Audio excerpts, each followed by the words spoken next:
ta tôi phải nói rằng á.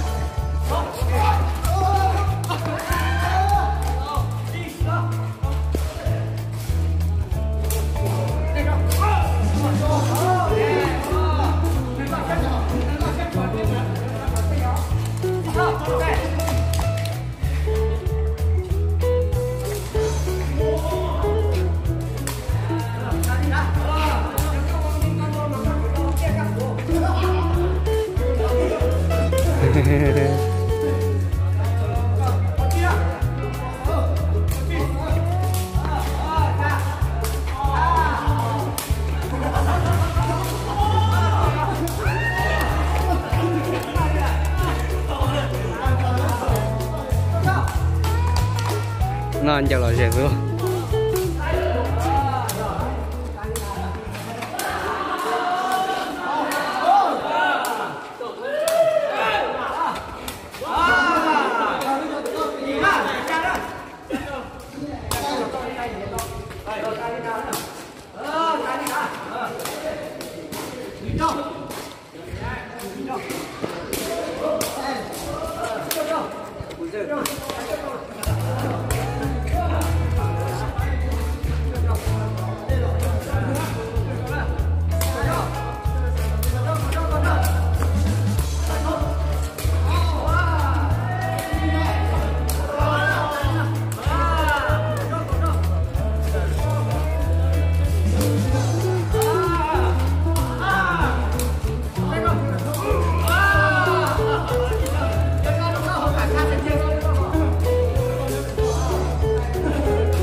Ủa vậy nó chân rồi đi tiền rồi, xí phải chỉ đi tờ.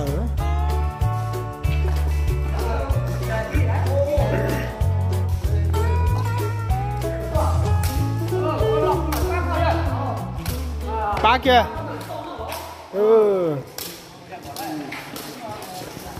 Mua lì hại đi luôn. Tao nó tao hổ gì ạ?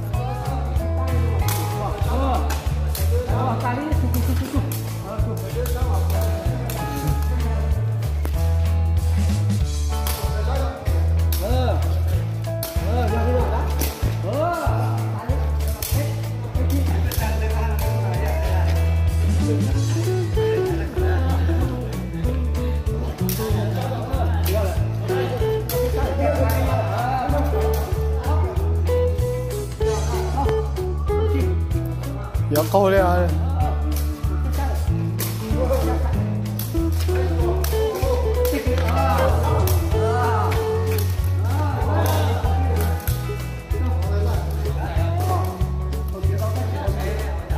Cô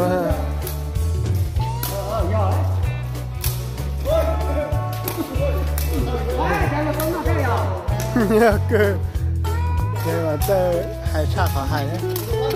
Vậy thôi.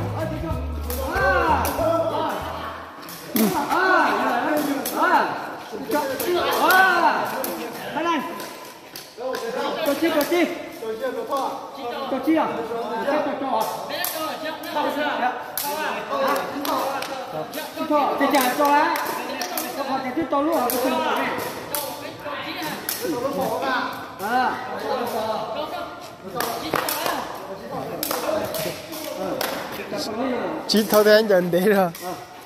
Tờ nó thôi lên mà.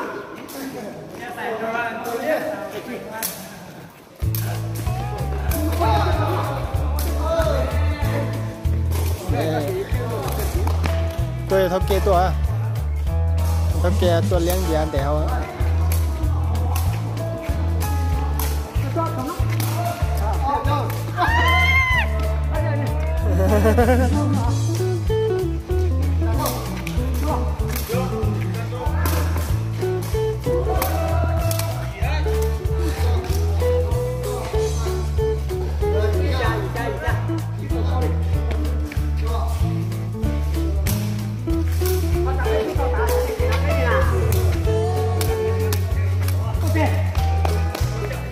Bột tê bột tê.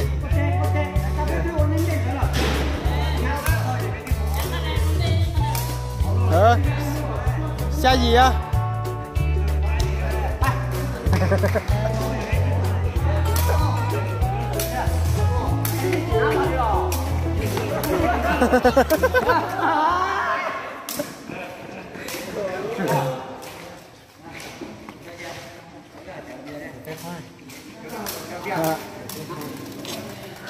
Đi chào.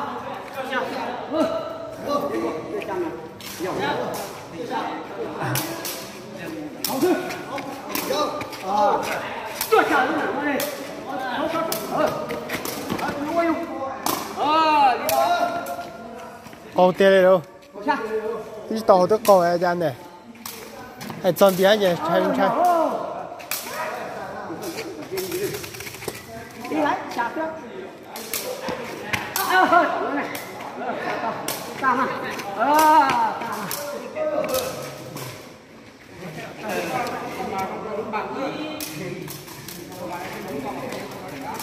Gì ạ?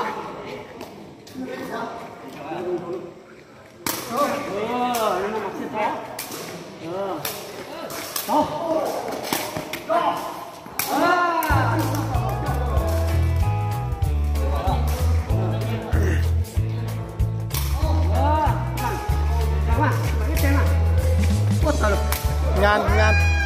Ngàn á. Ngàn này.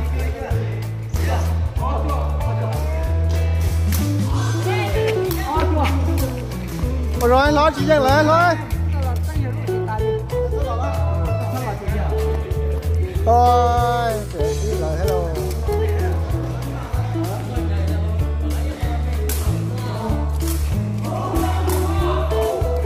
Tao hột lâu.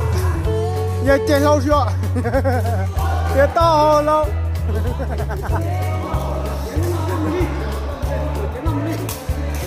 To hồ lâu. To hồ lâu. Ôi. Giờ chơi lâu ấy, giờ to hồ lâu nè. To hồ lâu dậy. To hồ lâu dậy. Giờ chơi lâu.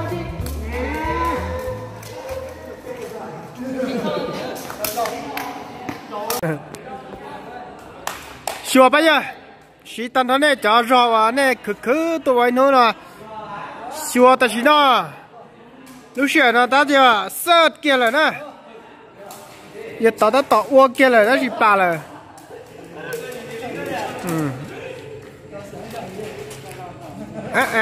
giờ nó sớt kia rồi ơi chỉ khán rồi thế luôn giờ nó mà sợ lúc rồi nó cho nó họ từ rồi cho nó nào không có rồi giờ luôn giờ nó chỉ chạy chỉ lái thế tí cho trời sổ cho chứ thì đâu căng này cái nó xua cái啥mồ tao chủ cái啥gì cái to chỉ bút bỏ ya rong cao tia tia rong cao à lúc nào mà rong cao chim cao xa cho cá để tung thoái khao ha cái chưa rong sai bắt tới rồi lo xì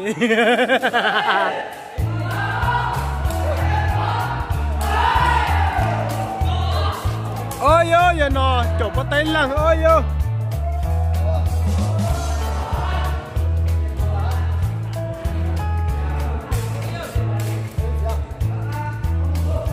ta chỉ nó tao ó ý là ta tao yo tao ý ó thế ó thâu nữa lại giờ lúc đồ là đồ rồi họ nói tê bé sai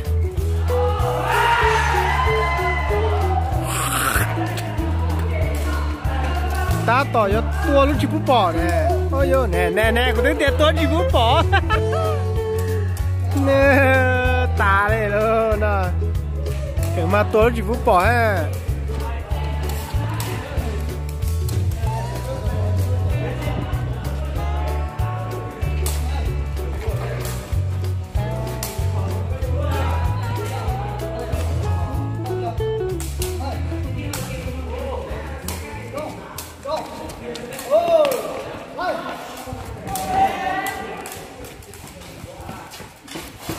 khả năng dạ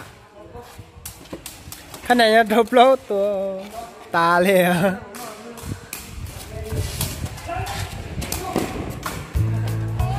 ai nó quá gì nó giờ ý cho tụi tụi trái ra chừng tờ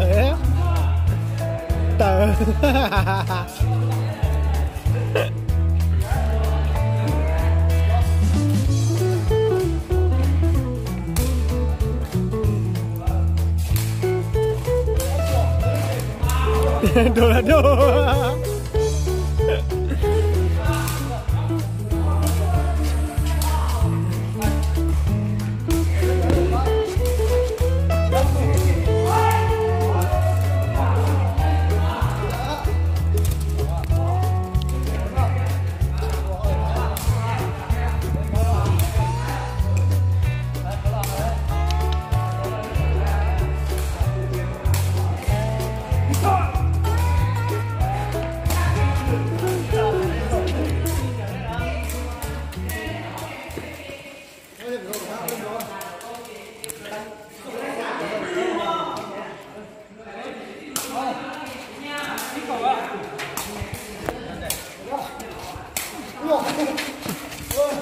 tăng lưu rồi chống tua chống cần là nhá lan để nó chống sâu tua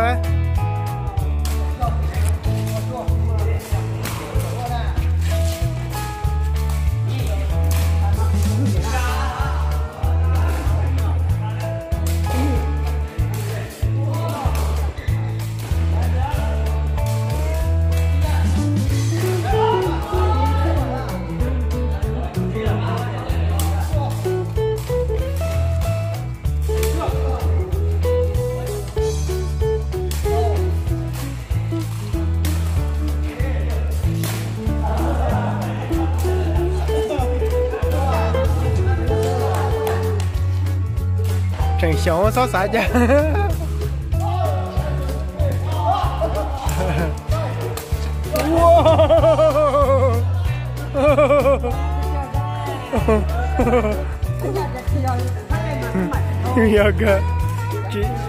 chị ít chữ má nó chỉ chân mẹ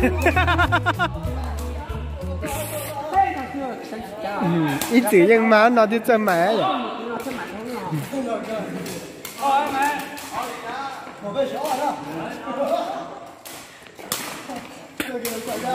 để cho chỉ luôn thì trẻ mới có số tông tua bật trẻ